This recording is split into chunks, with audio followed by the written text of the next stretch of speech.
nombre de la Fundación de Culturas Indígenas Causa, y quisiera darles la cordial bienvenida a todos los participantes al 14º seminario de la Escuela de Formación Suma Causa. El tema de esta mañana se va a tratar sobre el contexto histórico de la reforma agraria.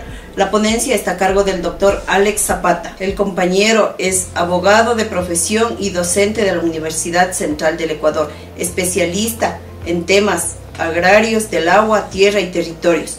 Un compañero que desde siempre ha estado vinculado a los procesos de organización comunitaria y organizaciones sociales, desde donde ha generado diversos aportes en temas relacionados a la ley de tierras, territorios, reforma agraria, agricultura y soberanía alimentaria, entre otros. En los últimos meses ha liderado procesos de construcción en demanda de la inconstitucionalidad en contra de los decretos ejecutivos de marzo y de mayo del 2020. Decretos ejecutivos que afectaban a nuestros procesos agrarios. El compañero también tiene varios artículos científicos y académicos que ha publicado, como es la Ley de Tierras, Agua, Seguridad y Soberanía Alimentaria en Ecuador y en Bolivia, políticas públicas y normativas para el acceso a la tierra. Con esta presentación de nuestro compañero ponente del tema, pues esperamos que los conocimientos que ponemos a su disposición sea parte para el desarrollo y fortalecimiento de las estructuras comunitarias de los pueblos y nacionalidades, así también como sean elementos para debatir, proponer y demandar al Estado en diversos temas que tiene que ver en la vida de nuestros pueblos indígenas. Bienvenidos y bienvenidas todos, compañeros y compañeras.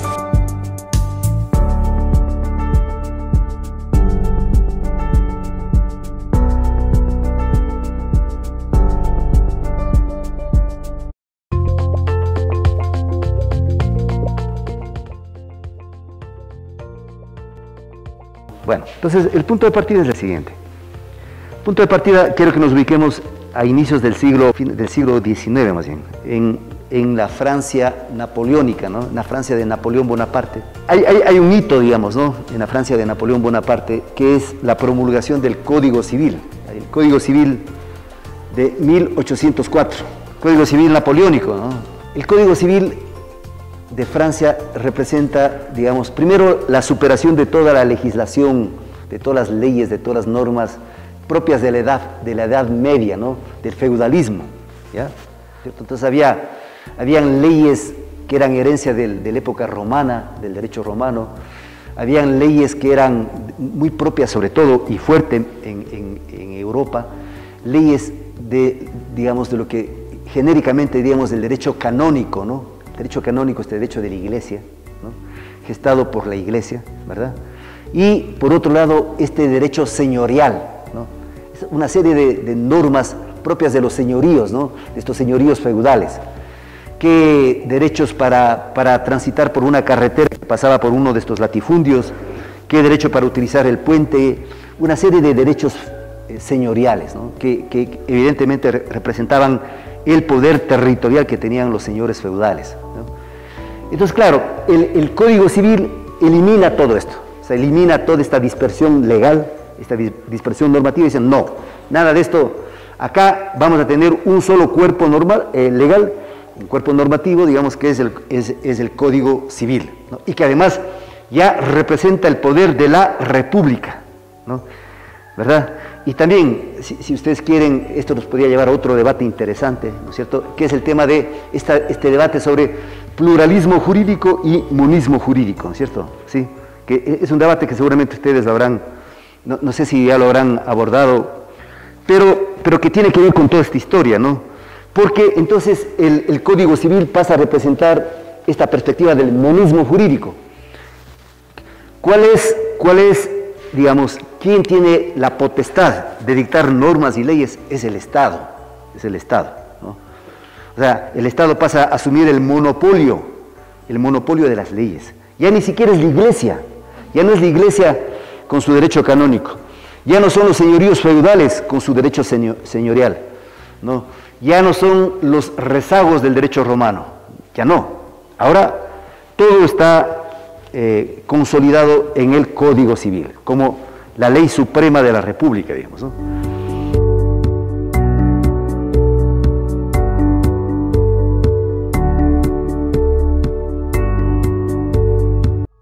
Pero Pero claro, por otro lado el Código Civil, ¿no? Y esto es lo central. El Código Civil básicamente va a regular todo lo que tiene que ver con, digamos, el tema de las personas, ¿no? Entonces, ¿qué son las personas jurídicas, las personas naturales, ¿no? Y el tema de la propiedad, ¿no? El tema de la propiedad, ¿qué es dominio público, qué es dominio privado? ¿Y cómo se accede al dominio privado, ¿no? ¿Cuáles son los modos de acceder al dominio privado, ¿no es cierto? El Código Civil institucionaliza y define los modos de acceder al dominio y también los modos a través de los cuales se puede perder el dominio sobre los bienes, ¿no es cierto? ¿Ya? Entonces, toda la teoría de los bienes está en el Código Civil, bienes muebles, bienes inmuebles, bienes nacionales, bienes particulares, ¿no? O sea, ¿qué pasa con las aguas? ¿Qué pasa con las carreteras, etcétera? Todo eso está agrupado en el Código Civil. El tema del Estado civil. Entonces, el Código Civil, de alguna manera, abre un terreno en el derecho, que es el derecho civil, ¿no? Un terreno que no es que se inaugura con Napoleón Bonaparte, es un terreno que fue gestado, que fue desarrollado durante el Imperio Romano. Insisto, cuando hablamos de derecho civil, es todo aquel derecho que tiene que ver con los bienes, ¿no? O sea, los contratos, ¿no? Todo lo que es bienes, contratos, el estado civil de las personas, pero sobre todo el estado civil respecto de las implicaciones sobre los bienes, ¿no es cierto? ¿Ya? Entonces, todo esto está definido en el derecho civil.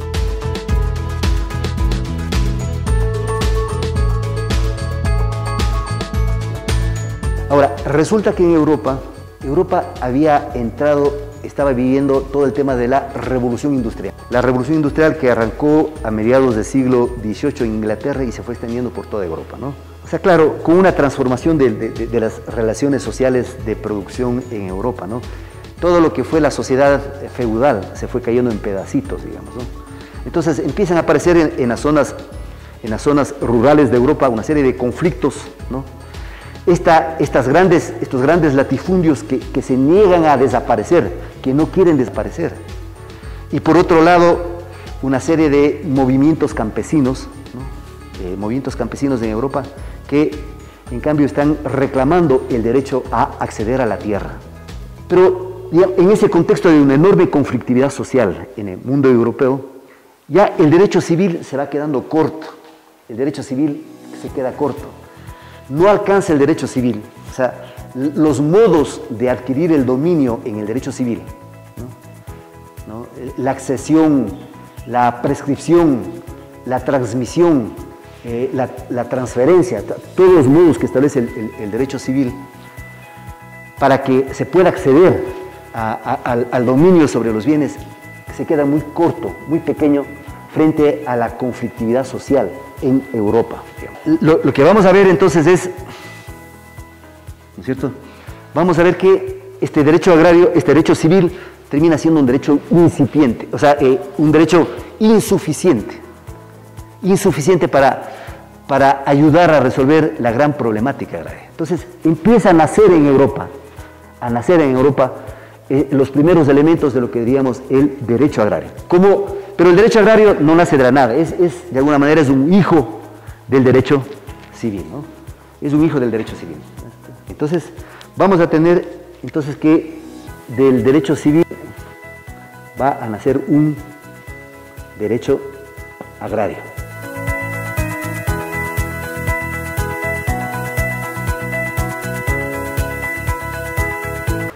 Para que ustedes más o menos tengan una idea, ¿cómo es que llega el derecho civil acá a América, ¿no es cierto? O sea, bueno, el derecho civil a América llega por varias vías. O sea, el derecho civil llega a través también del derecho castellano, ¿no? El derecho castellano que también era heredero del derecho romano. Pero este derecho civil de origen napoleónico llega a América a través de un personaje interesante que tal vez ustedes habrán escuchado hablar, personaje interesante que se llamó Andrés Bello. Pero claro, Andrés Bello es un tipo con una formación intelectual muy importante. O sea, los chilenos empezaron a valorar mucho la obra de Andrés Bello, ¿no? Los trabajos, la producción intelectual de Andrés Bello, y los chilenos deciden contratarle a Andrés Bello, ¿no? ¿Por qué? Porque en esa época el Congreso de Chile está pensando en la necesidad, mirando lo que pasa en Francia, ¿no? Dice, si los franceses tienen un código civil, ¿por qué los chilenos no tenemos código civil? Entonces dicen, ¿quién conoce del tema europeo, de las leyes de Europa? Andrés Bello. Así que los chilenos le contratan a Andrés Bello, y Andrés Bello, digamos, pasa a trabajar para el Congreso de Chile. Estoy hablando de mediados del siglo, más o menos 1852, 1853.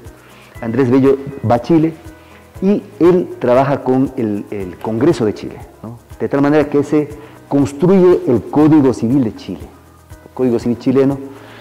Pero claro, como ahí en este Código Civil tuvo un papel descollante Andrés Bello, a este Código Civil se le llamó el Código Andrés Bello. Y así fue conocido. Y este Código Civil chileno, o sea, genera una enorme expectativa en América Latina, en toda América Latina, ¿no?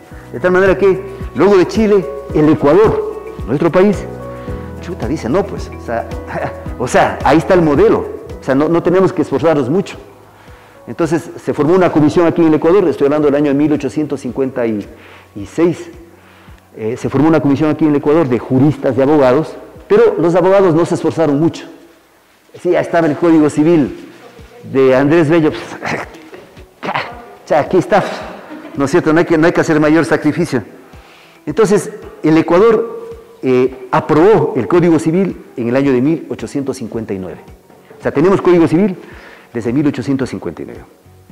Aunque se dispuso que se va a dar un plazo de 2 años hasta que se difunda el contenido del Código Civil, y el Código Civil entró en vigencia en realidad desde 1861, justamente en época de, para que ustedes puedan asociar históricamente de qué contexto estoy hablando, en época de García Moreno, siendo presidente del Ecuador García Moreno. ¿Ya? Miren ustedes estas relaciones históricas. Lo que quiero, entonces, claro, y no solamente el Ecuador, Colombia, igual, Venezuela también, Nicaragua, ¿no? Estos son los países influenciados por el Código Andrés Bello, o Código Civil. Y hasta el día de hoy tenemos el Código Civil. O sea, cuando ustedes se casan, cuando ustedes se divorcian, cuando ustedes tienen juicios sobre temas de menor, etcétera, esto pasa por el Código Civil. Cuando ustedes firman un contrato, cualquier tipo de contrato, los contratos se regulan por el Código Civil, ¿no? O sea, es decir, gran parte de los actos que realizamos en nuestra vida diaria están mediados por el Código Civil, pero ni lo sospechamos, ni le paramos bola, ¿no? Cuando compran un terreno o venden un terreno, esto está regulado por el Código Civil. Cuando mueren sus papás y ustedes tienen que, digamos, heredar, ¿no? Esto está regulado por el Código Civil, ¿no? O sea, en la práctica, la legislación civil está orientada a regular y garantizar el régimen de propiedad privada. Este es como el sentido del origen del derecho civil, ¿no es cierto? Y en la práctica el derecho civil tiene ese sentido, ¿no? O sea, es decir, por una parte regular, pero al mismo tiempo, por otro lado, garantizar el régimen de propiedad privada sobre los bienes. Claramente, la lógica del derecho civil.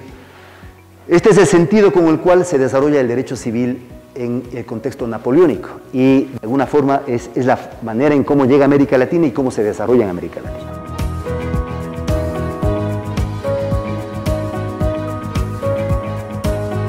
El derecho agrario, digamos, va a surgir en Europa, pero se va a consolidar en América, ¿no? O sea, en Europa empieza a surgir el derecho civil en la segunda mitad del siglo XIX, pero donde el derecho agrario va a tener su prueba de fuego, no es en Europa, va a ser en América, ¿no? En América, ¿cuál va a ser el gran acontecimiento que va a hacer que el derecho agrario tenga, que estaba aquí, digamos, y el derecho agrario se ponga acá, ¿no? ¿Cuál va a ser ese gran acontecimiento en América en los primeros años? Bueno, quizás, no solamente en América, ¿no? Ahí habría que decir concomitantemente en América y también en una parte de Europa, digamos, ¿no? Porque aquí quiero ubicarme en el año de 1917. 1917 van a darse 2 acontecimientos históricos trascendentales en el mundo, trascendentales. El uno en América, el otro en Europa. ¿Cuáles son esos acontecimientos trascendentales? Obviamente, la Revolución Rusa, ¿no es cierto?, de 1917, liderada por Lenin, ¿verdad? ¿No? La Revolución Rusa. Porque la Revolución Rusa, digamos, una de las primeras decisiones que se van a dar a partir de la Revolución Rusa va a ser la confiscación de las tierras que estaban en manos de los latifundistas. O sea, la tierra, ahí va a aparecer esta consigna que también va a llegar a América y al Ecuador, por la tierra para quien la trabaja.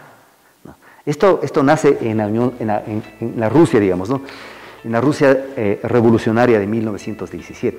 La tierra para quien la trabaja. Entonces, digamos, la primera constitución de la rusa, digamos, una vez que se derrocó a los zares y todo lo demás, va a plantear ese tema, ¿no? Y efectivamente se confisca las tierras y las tierras se las va a entregar a los campesinos, ¿no? Paralelamente, en el año de 1907 que celebramos hace pocos años el centenario, ¿no? Centenario de la Revolución Rusa, pero también el centenario de la Revolución Mexicana, ¿no? Esta Revolución Mexicana de personajes míticos, de personajes, digamos, impresionantes, que tal vez los vemos un poquito distantes, ¿no? Casi como personajes del cine y no como lo que representan y deben representar para América Latina, digamos, ¿no? Personajes como Emiliano Zapata, ¿no es cierto? Emiliano Zapata y Francisco Villa, ¿no? ¿Por qué los dos? Porque eran de origen campesino y fueron los dos los que comandaron, digamos, el proceso más importante de transformaciones sociales y políticas de América Latina. O sea, es que nosotros ya somos de una generación tan distante, ¿no? Ustedes más todavía, son más jóvenes, ¿cierto?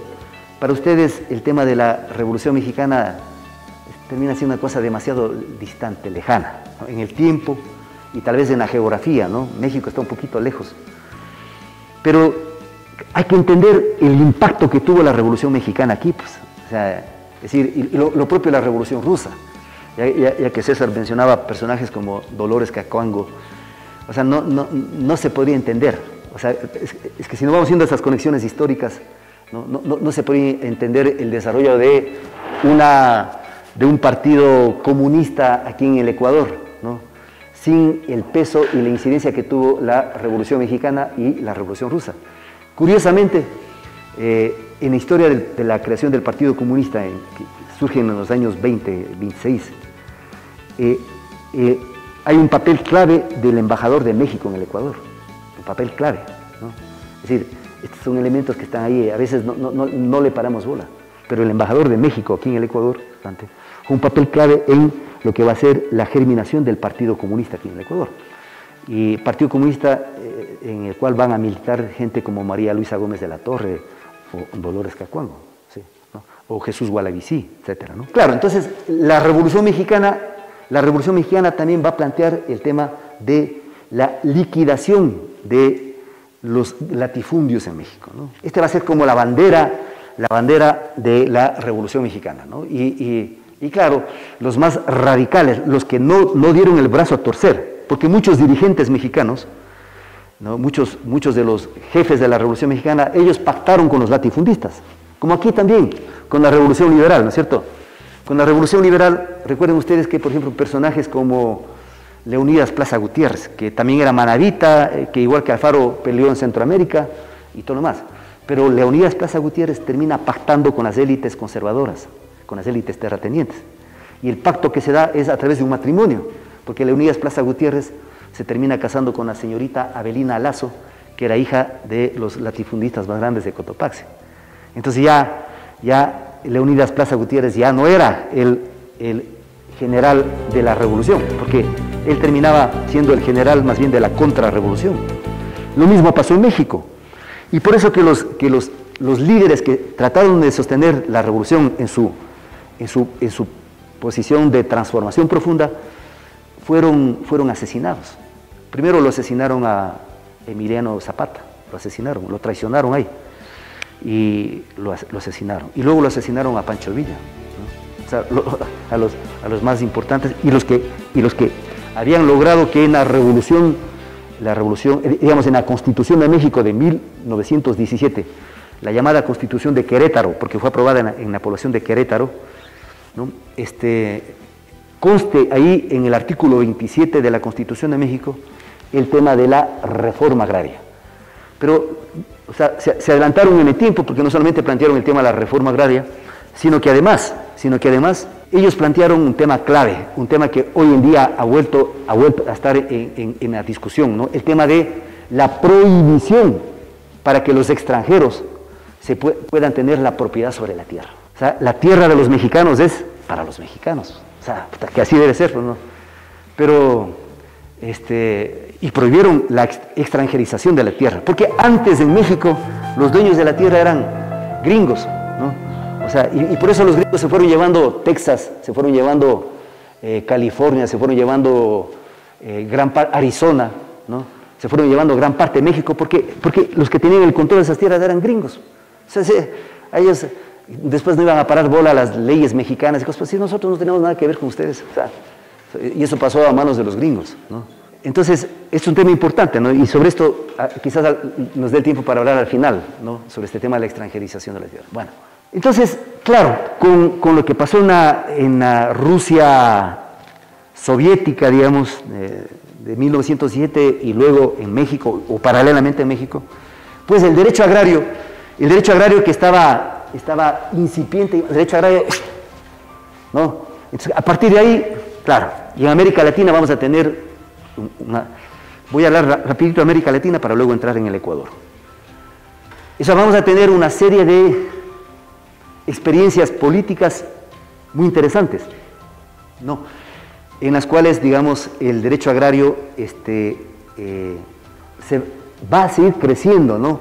Va a seguir generando nuevas formas digamos, nuevas figuras jurídicas, nuevas instituciones jurídicas, ¿no? Entonces, la expropiación, ¿no? O sea, la expropiación de la tierra, la extinción del dominio de la tierra, la reversión del dominio, son figuras propias del derecho agrario. Esas no están en el Código Civil, ¿ya?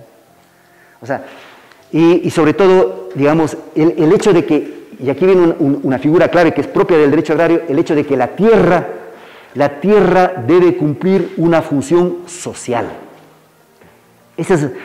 La tierra debe cumplir una función social. ¿Y quién tiene que garantizar que la tierra cumpla una función social? Es el Estado, ¿ya? O sea, miren ustedes, todos estos son elementos ya no del derecho civil, son elementos del derecho agrario, ¿ya?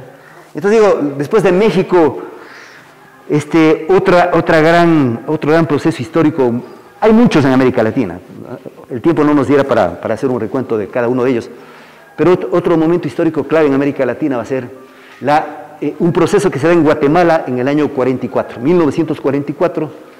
Guatemala era, los gringos a Guatemala, a Honduras, a Guatemala, de ahí viene esa frase que tal vez ustedes han oído hablar, las banana republics, ¿no? Que con los gringos trataban despectivamente a los países de Centroamérica, ¿no? O sea, Honduras, para los gringos era una república bananera, Guatemala, otra república bananera, Costa Rica, repúblicas bananeras, porque en verdad eran grandes latifundios de una sola empresa bananera, una empresa bananera gringa que era la United Fruit Company, ¿no? La United Fruit Company era dueño del 90% de las tierras de Guatemala. ¿Se dan cuenta? Una sola empresa, que ni siquiera era guatemalteca, dueña del 90% de las tierras. Y pobre del campesino que pretenda querer disputarle a la United Fruit Company. O sea, a veces no conectamos, ¿no? O sea, como la revolución guatemalteca, o sea, tuvo una gran incidencia en la economía ecuatoriana. O sea, ¿por qué? De no haberse dado la revolución guatemalteca en el año 44, seguramente la United Fruit Company no le hubiese parado mucha bola a su hacienda que tenía en Tenguel. Y no hubiésemos llegado a ser el gran país bananero que fuimos a partir del año de 1948. ¿No? Digo, porque a veces no siempre estamos haciendo estas conexiones históricas, ¿no?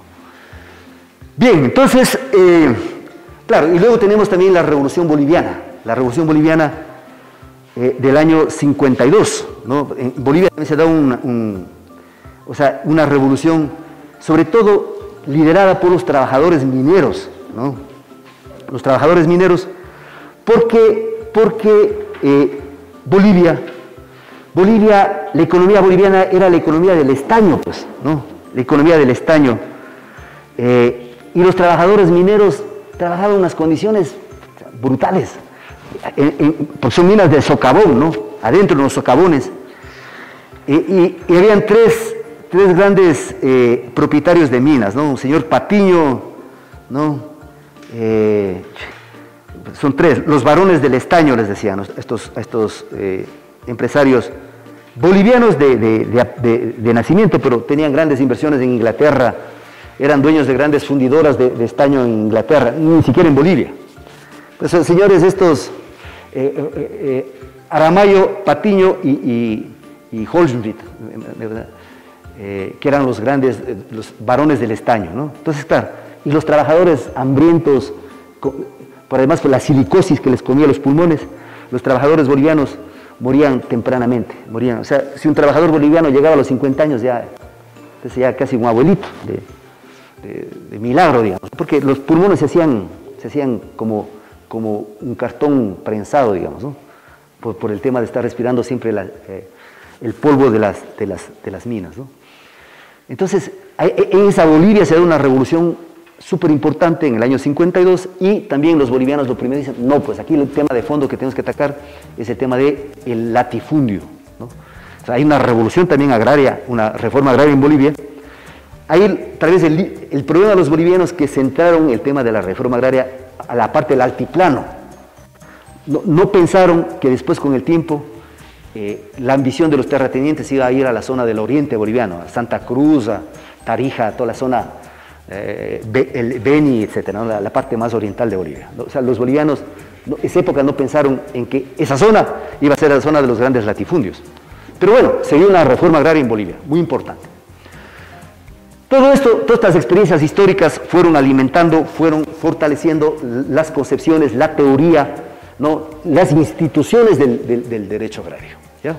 Entonces, por lo tanto, digamos, hay que entender entonces el tema del derecho agrario más bien como un derecho que no fue el fruto de los grandes juristas, de las grandes elaboraciones teóricas de los abogados, sino el derecho agrario fue el resultado de procesos históricos muy importantes en Europa, en América, ¿no? Y obviamente en el Asia, ¿no? O sea, piensen ustedes también, o sea, en esos procesos. Luego de la Segunda Guerra Mundial los gringos se quedaron ocupando Japón, ¿no? Con el general Douglas MacArthur, ¿no? Ahí se quedaron los gringos, hasta el año 55, 56. Se quedaron los gringos ahí, y los gringos dijeron, no, pues no hay otra forma de modernizar la economía japonesa que a través de un proceso de reforma agraria. Reforma agraria en Japón. En Taiwán, reforma agraria. En Corea del Sur, reforma agraria. O sea, la economía, o sea, la posibilidad de la industrialización de Corea del Sur, de Taiwán, de Japón. Para no hablar de Singapur, no hablamos de Singapur porque Singapur es un estado, es una ciudad isla prácticamente. En Singapur no hay tierras agrarias, pero Singapur es el otro ejemplo de lo que sería los tigres asiáticos, ¿no? O sea, no hablemos de Singapur porque ahí no hay campo prácticamente. Singapur es una isla que está cubierta por una gran ciudad. Pero ahí se dio procesos de reforma agraria súper importantes, o sea, y además con el apoyo y la asistencia técnica de los gringos, ¿no? O sea, esto es importante destacar. ¿Por qué? Porque ahí tenían el cuco del comunismo al lado, pues. Si no hacían reforma agraria, estaban los chinos al lado, estaban los vietnamitas al lado, estaba la Unión Soviética cerquita, pues, ¿no? O sea, ahí la reforma agraria era sí o sí, aunque a los gringos no les gustaba, pero había que hacer reforma agraria y lo hicieron. Y eso sentó las bases para la modernización de la economía en esos países, ¿ya? Entonces, digamos, esto es importante tenerlo presente. Bien, entonces digamos, claro, o sea, a partir de ahí vamos a tener una legislación agraria, ¿no es cierto? Este es el punto de partida. Me he demorado mucho en el punto de partida, pero porque a este mismo punto quiero llegar al final del diálogo con ustedes. Ok, ahora bien, vamos rápidamente a hacer un recuento muy corto, muy breve, para ubicarnos históricamente en los antecedentes del proceso de reforma agraria en el Ecuador.